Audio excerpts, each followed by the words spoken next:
Alright, hello everybody, and welcome back to my channel. I'm once again in the closet because Nettle is losing her shit and squeaking her snake and just will not stop. I don't know what it is, but she seems to have a sixth sense for when I'm about to record. So, pets. Wonderful creatures. I was thinking this morning and I decided that this week's recordings were all going to be Minecraft and are all going to be me working on the mock-ups for my Ace server build, which is going to be an ancient city called Fortinbras. It's going to be pretty cool in my opinion. I'm taking some inspiration from BioShock. So this video is the start of the shell for the lighthouse. Um, I'm going to keep the rest closer to my chest for a bit though because I'm kind of struggling with a color palette and I have ideas of what I want to do, but it's still very rough in my head. And I want to keep the lore behind all of this a secret. Right now in the Ace server, there's different factions, and I'm the only one in the Fortinbras faction because it's an ancient civilization that's kind of dead now. But that's future stuff. What you're like I said, what you're seeing right now is going to be the shell for the lighthouse. I've got to learn how to do an elevator and stuff. Hopefully, I'll be doing the redstone for that tomorrow. And yeah, not what I wanted to talk about today. I actually am still watching the Tangled TV show, the one with Rapunzel, and I just absolutely adore the relationship between Eugene and Rapunzel. And that had me thinking about other TV shows and things and how rare it is to just see a healthy relationship on in media.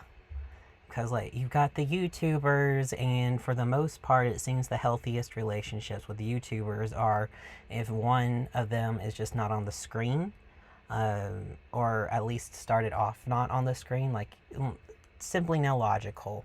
Christine started the YouTube channel and then Ben started coming along for the ride. But I mean, they also started YouTube when they were older, so they more or less had their head on their shoulders.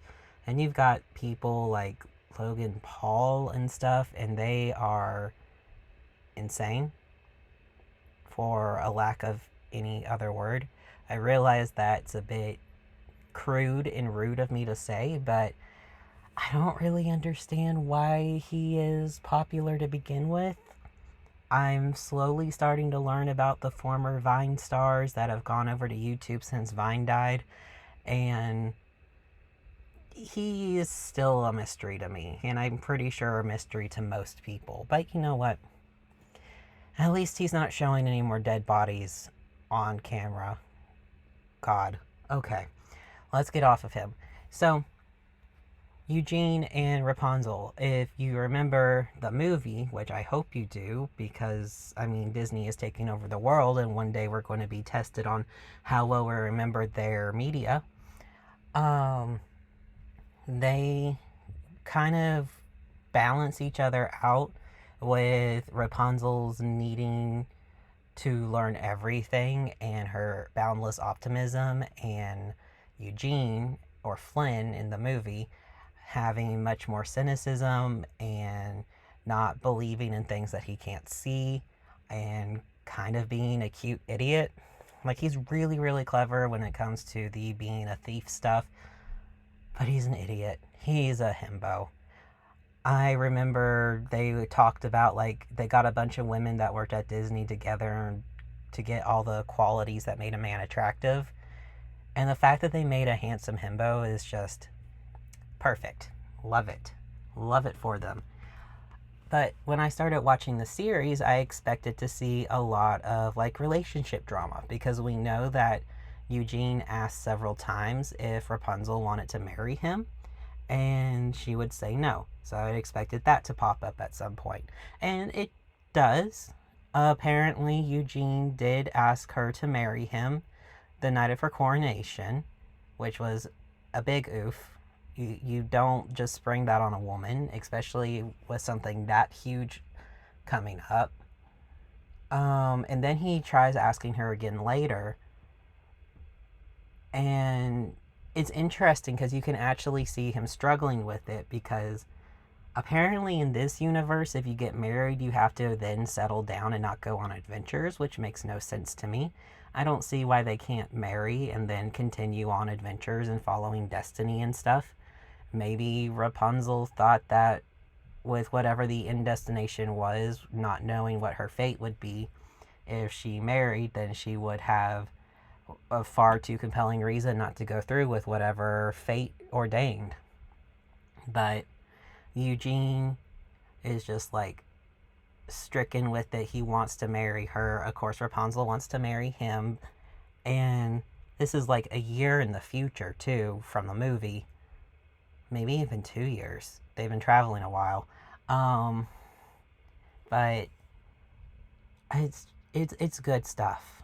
That's what I have to say. It's good shit because he does end up more or less proposing again, and she's like, I do want to marry you, and he's like, no, I know, and when you're ready we will, but for now I want to go on adventures with you. And he is always encouraging her optimism. He doesn't really take any of his anger or frustration out on her. I'm not sure he has too much to begin with, but whatever he has ends up going into other directions. She totally gets him. And it's a good established relationship. There was even the former lover for Eugene came forward, and the entire time he just didn't want to do it. And there were a couple of miscommunications, but it was like almost immediately, oh no, Eugene must have a reason for this. It still hurts, but there's a reason for it, and there always has been.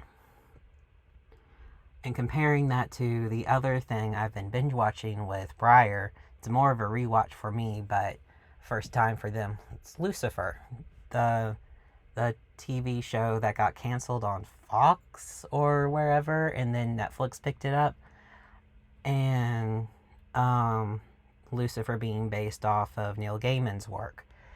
The constant will they, won't they, back and forth, tension, miscommunication, a lack of communication.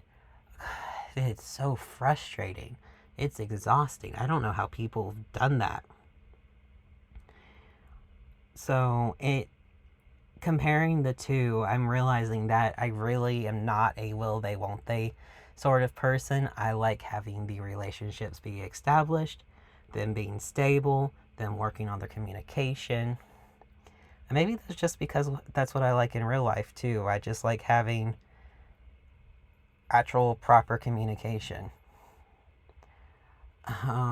Let's see.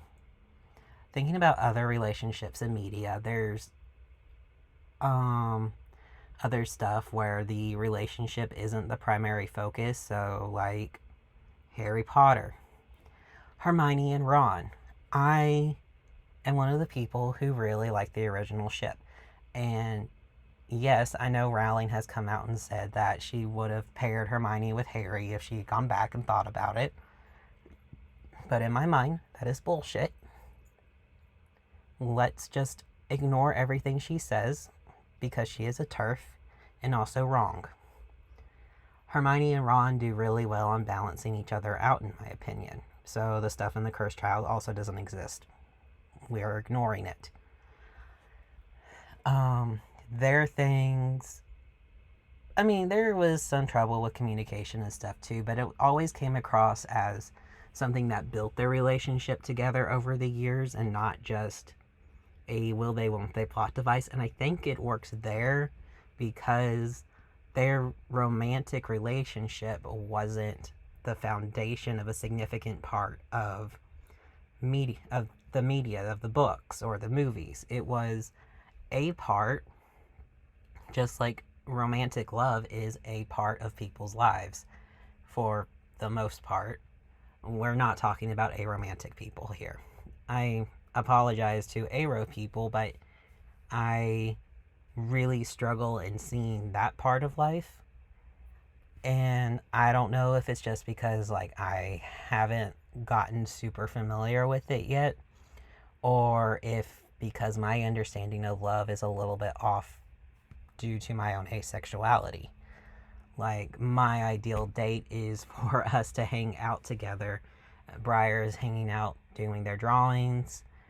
We're role playing together. I'm playing Minecraft or working on a video and trying to avoid hearing my voice as much as possible. But yeah, I don't know. I got stuck on a point again. I'm really good at that, aren't I?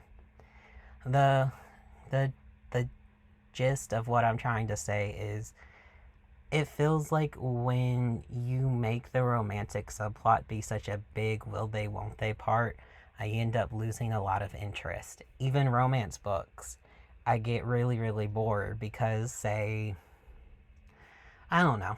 There was a good romance book I read called The Bow and the Beast. Because, yes, it was gay. It was gay romance. I bought it off of Amazon. The cover really enticed me. It had a very cute twink on it, so how could I resist? And there was a lot to it, but the will they won't they didn't seem to be really part of it. It was more of Bo finding out about the world that his beast is in and being extremely attracted to the monster man. God, I want to reread that actually. Maybe one day when I'm starting to read again, I will do that. Maybe I'm just not interested in romance as a primary plot device. Which is weird because I'm actually a really huge sap for romance. Speaking of which, there's all of this angst that I still am undoing. Because, Lord. So, you know the not like other girls trope, where the girl who is trying to make herself different and special, and one of the men is just not like one of the girls. She's not interested in pink and glitter and being girly and clean. She's into sports or band. She likes grunge. She's emo. The cheerleader versus the marching band student. Go to that Taylor Swift song with the Converses and whatever. Or Skater Boy. Skater Boy's by Avril Lavigne, I think. I don't know. I like Skater Boy. Anyway. So, I was one of those growing up. And looking back on it, I'm realizing a large portion of that childhood angst was because I'm trans and I didn't want to be seen as a woman or a girl. But there was also just this driving need to feel special. Back in the day, I wasn't on the internet a lot, but I would be on DeviantArt occasionally to look at stuff. And they used to have these stamps. There were little things that you could make and then have on your profile if you're a certain type of profile. And there was all the ones that were about, I have depression, anxiety, mental illness, I'm not like other girls, I'm this, that. And I found myself really drawn to wanting to be different and special. And one of the ways was by rejecting the dresses and the glitter and pink and denying the fact that I adored romance and cheesy over the top gestures. I grew up wanting to have someone that would send me flowers and make up a song or a poem for me and send it to me on a mixtape, or, make me a mixtape, period. But I never admitted that in middle or high school, when the romance stuff started in my head. When I started noticing the girls and the boys, and I was just like ignoring the crushes on the girls because I was a good Christian girl. I couldn't have a crush on a girl. That was wrong.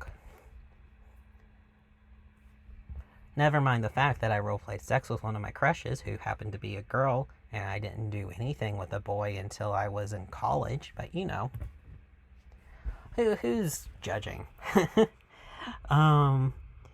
But I do love the over-the-top cheesy romance, and I guess that's another reason why I really am enjoying the relationship between Eugene and Rapunzel in this animated TV series for children, because they support each other and they are cheesy. even when Eugene was just was hypnotized by this statue that made you want it. Um, and he was trying to get it back from Rapunzel.